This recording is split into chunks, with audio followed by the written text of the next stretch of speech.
इस वीडियो में बात करेंगे हम 5 कंट्रोवर्शियल न्यूज़ के बारे में और उन 5 कंट्रोवर्शियल न्यूज़ को हम अपने ओर से डिकोडिंग करने के कोशिश करेंगे। पहले टॉपिक है हमारा क्रिकेटर युजवेंद्र चहल और उनके वाइफ धनश्री वर्मा के बारे में। उनका डिवोर्स का न्यूज अभी काफी सुर्खी में है। सिंपल सा फंडा है, अगर मर्द और औरत के बीच में झगड़ा होता है और औरत अपने ओर से पहले कंसर्न रेज करता है तो हम बिना जज किए मर्द को ही दोषी बोलते हैं। ठीक वैसे ही अगर एक हस्बैंड वाइफ के बीच में डिवोर्स का बात हुआ और उसी पर्टिकुलर सिचुएशन में अगर ज्यादा पैसा वाला मर्द निकला तो हम आंखें बंद करके औरत को दोष देते हैं। हम लोग ये कहते हैं कि वो जानबूझकर औरत डिवोर्स लेती है क्योंकि उसे पैसे मिले, क्योंकि ऐसे डिवोर्स केस में जब डिवोर्स फाइनलाइज होता है तो बहुत बड़ा अमाउंट एलिमनी मनी के रूप में औरत को मिलता है। लेकिन ऐसे मैटर में कुछ भी हो सकता है। अरे अपना खुद का दोस्त अगर 100 रुपए ले रहा है, शाम को देगा बोल के ले रहा है, मुझे तो ये कंफर्म नहीं है कि वो शाम को फोन उठाएगा कि नहीं।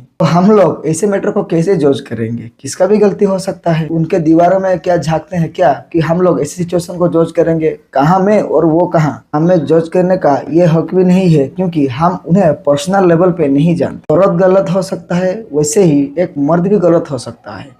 हम दोनों के कैरेक्टर को तो नहीं झांके ना, तो हमको कैसे मान? बहुत दूर बैठ के ऐसे मामले को जज करना ठीक नहीं है। जितना डार्क साइड एक मर्द का हो सकता है उससे भी ज्यादा डार्क साइड एक औरत का भी हो सकता है। ऐसे वालों का बात तो कुछ और है और डेवलप सिटी में एक औरत और मर्द का रवैया तो अभी बराबर ही रहता है, कोई किसी से कम नहीं। सेकेंड कंट्रोवर्शियल न्यूज है यूएसए देश का।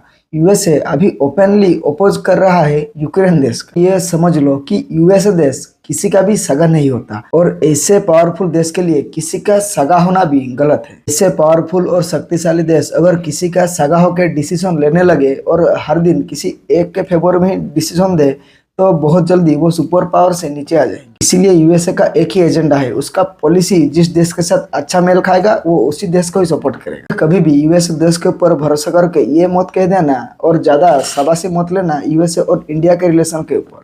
यूएसए कभी भी पलटवार कर सकता है। कुछ दिन पहले यूएसए यूक्रेन का कितना अच्छा सपोर्ट कर रहा था, खुल के सपोर्ट कर रहा था, फिर क्या हो गया, अभी पूरा अपोज करने लगा। मेरे ओर से यही कहना है, आप यूएसए देश के ऊपर डिपेंड करके कुछ भी पॉलिसी मत बनाना ला, क्योंकि यूएसए कभी भी अपना मुंह फेर सकता है। 3 नंबर न्यूज है दिल्ली सीएम। दिल्ली में अभी सीएम डिक्लेयर कर दिया गया है रेखा गुप्ता को, और जैसे ही रेखा गुप्ता के नाम सामने आए तो थोड़ा कंट्रोवर्सी छिड़ गया। लोग ये कहने लगे इतने पावरफुल आदमी दिल्ली के पॉलिटिक्स में बीजेपी में होने के बावजूद भी कैसे एक औरत को सीएम पोस्ट के लिए चुना गया, और वो भी जो पहले बार एक एमएलए जीत कर आई। किसी को जेंडर के बेस में हम लोग कैसे जज कर सकते हैं? माना कि वो पहले बार एमएलए जीत के आई है, लेकिन ऐसे नहीं है कि वो पॉलिटिक्स में नए हैं। वो पॉलिटिक्स में बीजेपी की ओर से बहुत सालों से जुड़ी हुई है और दिल्ली के पॉलिटिक्स में एक्टिव रही है। आखिर में बात यह है कि सीट पे जो भी बैठे सबको तो मालूम है कि पावर कंट्रोल कहाँ से होता है और कौन करता है। पॉलिटिक्स एक ऐसा खेल है कि आप वहाँ अकेला खेल नहीं खेल सकते। ये क्रिकेट नहीं है जो आप एक स्ट्राइक इंड पे खड़े होकर बैटिंग करेंगे, किसी दस्तावेज पे साइन करेंगे, कोई भी ऑर्डर पास करेंगे ना, तो आपको आपका पार्टी का सुप्रीमो से ऑर्डर लेना पड़ेगा। 4 नंबर न्यूज है इंडिया इज गोइंग लैटेंट के कंट्रोवर्सी के ऊपर। इतना दिन हो गया ये कंट्रोवर्सी को, फिर भी ये कंट्रोवर्सी अभी तक पूरी तरह से रुका नहीं है। मतलब जितना कंट्रोवर्सी अभी चल रहा है इतना नहीं चलना चाहिए। अगर कोई कुछ बोल दिया तो इतना कंट्रोवर्सी होने का क्या है? हैरानी वाली बात यह है वो तो एक जोक मारा था, लेकिन अभी ओपनली रूल वायलेट हो रहा है। लेकिन ऐसे मामले में सुप्रीम कोर्ट और देश के पॉलिटिशियन सब चुप। रणवीर अलाहाबादिया और समय रैना को ओपनली मर्डर थ्रेट मिल रहा है, उनके फैमिली को भी तंग किया जा रहा है। कुछ लोग तो उनके माता के क्लिनिक में भी घुस गए। आप खुद से जज करो कौन सा मैटर बड़ा है।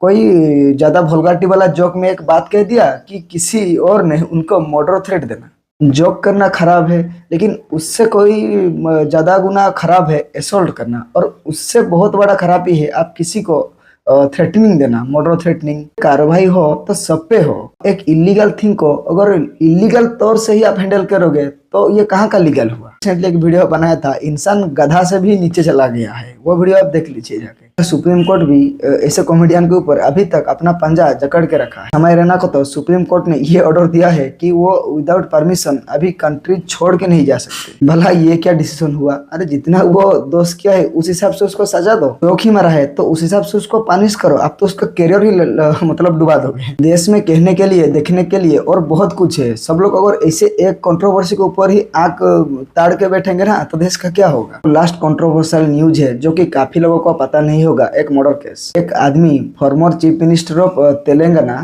केसीआर राव के अगेंस्ट एक केस फाइल करते हैं और इसके बाद उनका डेड बॉडी मिलता है। उन्हें काफी तरह से छुरा से स्टैब किया गया है। एन राजालिंगमूर्ति जो कि एक पीआईएल फाइल करते हैं against farmer CM of Telangana. ऐसे मैटर के ऊपर कुछ नहीं बोल सकते, लेकिन शायद आपको मालूम हो गया होगा कि एक्चुअली मैटर में क्या होता है। ऐसे सेंसिटिव मैटर में हम खुद भी कुछ नहीं बोल सकते, क्योंकि ज्यादा बोलने से हमारा क्या होगा वो भगवान जाने। एक बात साफ कर देना चाहता हूँ, अगर आप फ्यूचर में अगर ऐसे कोई पॉलिटिशियन के घर अगर ऐसे कदम उठाना सोच भी रहे होंगे ना, तो आपका जान कभी भी जा सकता है, उसका कोई गारंटी नहीं है। आप अगर ये अपने ओर से डिसाइड कर लो कि मेरा जान का क्या है, तो आप ऐसा कदम उठाओ। नहीं तो यहाँ आम आदमी का जिंदगी कोई कीड़े मकोड़े से ज्यादा बड़ा नहीं है। ये रहा अभी का टॉप 5 कंट्रोवर्शियल न्यूज और इसके ऊपर मैं अपना ओपिनियन दिया।